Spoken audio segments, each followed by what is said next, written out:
Praise the Lord. खुदावंद यीशु के अज़ीम जलाली और बाबरकत नाम में आप सबकी सलामती हो। मैं एवेंजलिस्ट रूथ सुधागर और मैं आज आपके साथ ऐसी स्टोरी को शेयर करूंगी जो कि खुदावंद के कलाम जो हमें बताता है कि हमें हर वक्त खुश रहना चाहिए जैसे भी हालात हो। तो मैं एक ऐसे बूढ़े शख्स की स्टोरी को आपके साथ शेयर करना चाहूँगी और ये आपकी खुशियों के बारे में भी है और हमारे लिए जानना क्यों ज़रूरी है कि हमें क्यों शुक्रगुजारी करनी चाहिए, क्यों खुश रहना चाहिए। तो ये स्टोरी उनके लिए है कि जो ना शुक्रगुजारी करते हैं और ना ही खुश रहते हैं। तो प्लीज़ इसको मैं आपको रिक्वेस्ट करूँगी कि इसको दूसरों के साथ भी शेयर करें इस छोटी सी स्टोरी को। और ये एक ऐसे बूढ़े आदमी की स्टोरी है कि जो एक गांव में रहता था और सारा गांव से बहुत तंग था। और वो इसलिए तंग था क्योंकि वो हर वक्त शिकायत करता रहता था, हर वक्त ऑलवेज वो बैड मूड में रहता था, ग्लूमी रहता था, उदास रहता था। और जब जैसे जैसे वो उम्र में बढ़ रहा था उसका मिजाज जो है वो बिगड़ता जा रहा था और उसके अल्फाजों में इतनी कड़वाहट थी कि ऐसे जैसे वो बोलता है तो ऐसे लगता था लोगों को कि वो जहर उगल रहा है। वो हर वक्त उदास से शिकायत करता और ना खुश रहता था, ना शुक्र की हालत में वो रहता था।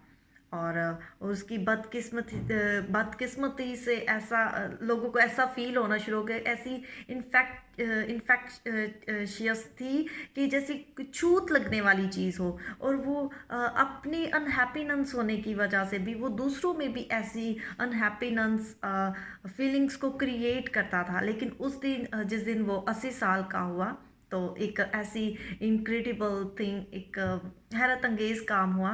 तो लोगों ने एक अफवाह सुनी और लोगों ने एक दूसरे को बताना शुरू किया कि वो जो बूढ़ा आदमी है वो अब जो है वो खुश रहना शुरू हो गया है। तो अब तो उसके चेहरे पे रौनक भी नज़र आती है, अब तो वो स्माइल भी पास करता है, वो हंसता है और उसके चेहरे पर रौनक है, वो कोई शिकायत नहीं करता। तो गांव के सब लोग इकट्ठा होकर उससे मिलने जाते हैं, उससे पूछते हैं कि what happen to you old man. तो उसने उनको जवाब दिया कि नथिंग स्पेशल, कुछ खास नहीं। तो वो कहता है कि 80 साल से मैं जो है खुशियों का पीछा कर रहा था और ये सब बेकार था और फिर आज मैंने खुशी के बगैर जो है रहने का फैसला किया है। और मैं सिर्फ अब अपनी लाइफ को जो है जस्ट इंजॉय करूँगा, डेट्स इट। तो ये उसने कहा कि इसीलिए मैं जो है आज खुश हूँ। मैं जो है पूरी कोशिश करूँगी कि मैं खुशियों के बगैर रहना सीखूँ क्योंकि अब तो मैं 80 साल का हो चुका हूँ। तो खुदा का कलाम हमें इस चीज़ के बारे में क्या बताता है कि शुक्रगुजारी करना क्यों ज़रूरी है, खुश रहना क्यों ज़रूरी है। जब हम पहला थस्सलुनीकियों उसका 5वां बाब और उसकी 16 वर्स से 17 वर्स 18 वर्स जब पढ़ते हैं, 16 वर्स से मैं आपके लिए पढ़ूंगी। हर वक्त खुश रहो, बिलानागा दुआ करो, हर एक बात में शुक्रगुजारी करो क्योंकि मसीह यस्सु में तुम्हारी बाबत खुदा की यही मर्जी है। आमीन। जब खुदा की ये मर्जी है कि हम दुख में हो, हम सुख में हो, हमें शुक्रगुजारी करनी है, हमें दुआ करनी है। हमने दुआ करनी नहीं छोड़नी, हमने दुआ करनी है, हमने खुश रहना है। ठीक है, मैंने अपनी पिछली वीडियोस में बताया कि हम इंसान हैं, घबरा जाते हैं मुश्किल में जब होते हैं, लेकिन जब हम उसके वादों को उसे याद दिलाते हैं तो वो हमें खुशी और शादमानी देता है। और शुक्र करना क्यों ज़रूरी है? शुक्र करना हमारे लिए बहुत ज़रूरी है क्योंकि खुदावंद की यही मर्ज़ी है कि हम जैसे भी हालात में हो हम खुश रहें, हम शुक्रगुजारी करें। और निजात जो है वो सबसे बड़ा हमारे लिए तोहफा है। बहुत से लोग जो हैं वो इस बात से नावाकिफ़ हैं कि मरने के बाद, मौत के बाद हम कहाँ पर जाएंगे।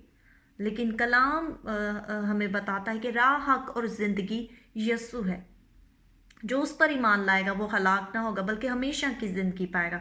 वो मार भी जाए तो भी जिंदा रहेगा क्योंकि यीशु के मार खाने से हमने शिफा पाई और यीशु के कोड़े खाने से हम चंगे हुए।